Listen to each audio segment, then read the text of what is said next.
গতকাল হঠাৎ করেই 12টা সাড়ে 12টা থেকে বৃষ্টি আরম্ভ হলো এবং প্রায় সন্ধে পর্যন্ত সেই বৃষ্টিটা স্টে করেছিল।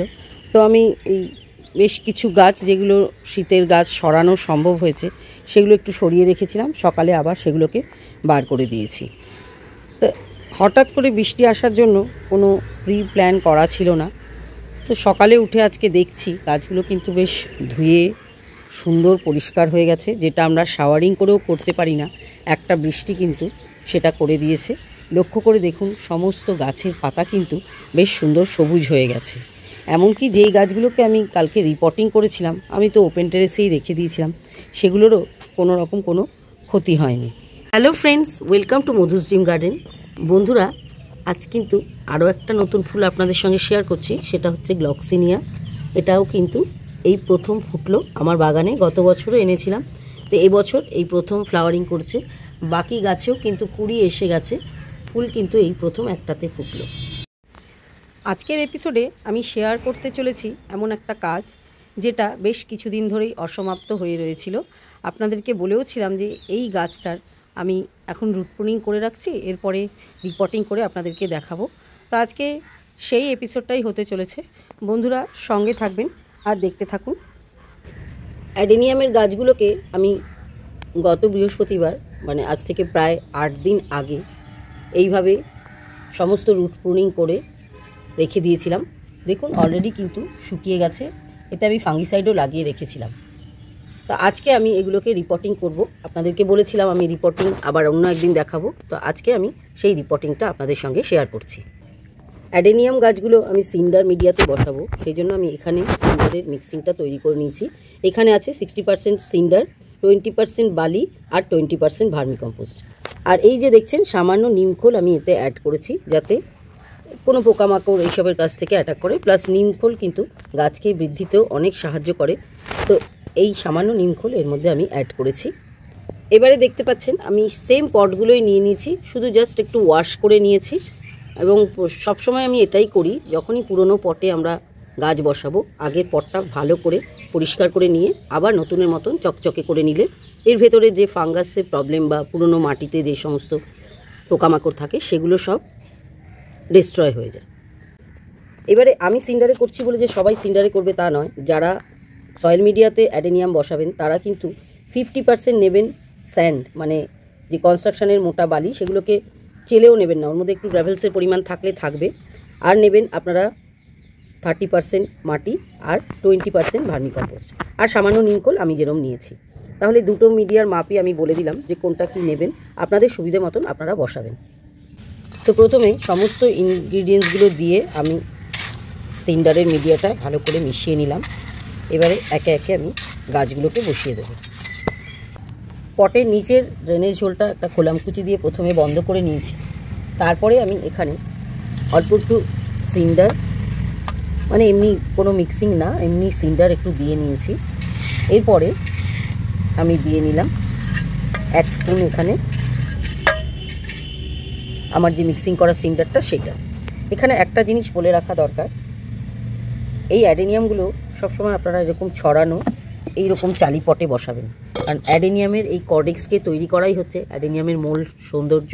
আপনারা যদি বেশি ডেপতালা ধরুন 8 ইঞ্চি গ্লাস পটগুলোতে বসান, তাহলে কিন্তু এই শেপগুলো ভালো আসবে না। এই নিচ থেকে এগুলো লম্বা হতে থাকবে, এর যে এই যে গড়নটা সেটা কিন্তু আপনারা পাবেন না। সেই জন্য সবসময় চালি পটেই অ্যাডেনিয়াম বসানোর চেষ্টা করবেন। এবারে এর ওপর দিয়ে সামান্য করে আমি একটু ট্রাইকোডার্মা ফ্রিডি দিয়ে নিচ্ছি, যেরকম আমি অন্যান্য পার্মানেন্ট গাছে বসাই। আর অ্যাডেনিয়ামে তো অবশ্যই দিতে হবে, কারণ অ্যাডেনিয়ামের কিন্তু এই রসালো কাণ্ডের জন্য ফাঙ্গাস অ্যাটাকটা খুব বেশি পরিমাণেই করে। তো এখানে ট্রাইকোডার্মা ফ্রিডিটা দিয়ে নিয়ে আমি একটু ভালো করে নিচের সয়েলের সঙ্গে ওটাকে মিক্সিং করে দিলাম। এইটা দেওয়া থাকলে কিন্তু অনেক রকম ফাঙ্গাস অ্যাটাক থেকে অ্যাডেনিয়ামকে এরা রক্ষা করবে। তো সবার আগে আমি একটা বড় অ্যাডেনিয়ামের গাছ এইভাবে বসিয়ে নিলাম। প্রত্যেক বছর আমি কি করি, একটু একটু করে কর্ডেক্সটাকে উঁচু করে দিই। তো এবারও আমি সেটা করে নিচ্ছি, খানিকটা ওপর পর্যন্ত নিয়ে আমি গাছটাকে বসাচ্ছি। অবশ্যই গাছটা যখন বসাবেন একটুখানি সোজা করে মাথাটা স্ট্রেট করে নিতে হবে। তারপরে যেটা করতে হবে, এই পাশ দিয়ে দিয়ে যে সিন্ডার মিডিয়াটা আমরা তৈরি করেছি সেটা দিয়ে ভরাট করে দেব। প্রথম গাছটাকে একটু সাবধানে রাখতে হবে, যেহেতু এদের সমস্ত রুট কাটাই ছাটাই করে দেওয়া হয়েছে, একদম যেন নড়ে না যায় সেটাকে খেয়াল রাখতে হবে। সেইভাবেই কিন্তু গাছটাকে বসাতে হবে। তো খুব ভালো করে আমি সিন্ডার দিয়ে চারিপাশ থেকে এটাকে চেপে চেপে সেট করে দিলাম। একটু ঠুকে নিলেও ভালো হয়। এইভাবেই কিন্তু অ্যাডেনিয়ামকে প্রতি বছর আমি বসাই।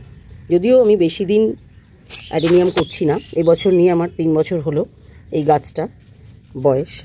তো যাই হোক, গাছটা কিন্তু খুব সুন্দরভাবে এইভাবে সেট হয়ে বসে গেল। এভাবে একে একে আমি বাকি গাছগুলোকেও বসিয়ে নিই। ছোট গাছের ক্ষেত্রে সবসময় ছোট পট নির্বাচন করতে হবে এবং ওই একই রকমভাবে আমি দেখুন তলায় খানিকটা মিডিয়া দিয়ে নিয়ে ওর ওপরে আমি দিয়ে নিয়েছি ট্রাইকোডার্মা। তারপরে আবার একটু মিডিয়াটা অ্যাড করে নিচ্ছি। এটা কিন্তু আমার সেই পুরনো যে গাছ বসিয়েছিলাম সেই গাছেরই সিন্ডার। তো সেইটাকে আমি ভালো করে রোদে শুকিয়ে শেকড় টেকড়ের মধ্যে যা ছিল সেগুলো ফেলে দিয়ে আবার বসাচ্ছি। দেখুন এই গাছটা কিন্তু এই পটে খুব ভালোভাবেই বসে যাবে। একটু উঁচু করে আমি বসাচ্ছি, তারপরে পাশ থেকে সিন্ডার দিয়ে নেব। তো বন্ধুরা, একে একে সব কটা গাছ আমার বসানো কমপ্লিট হয়ে গেছে।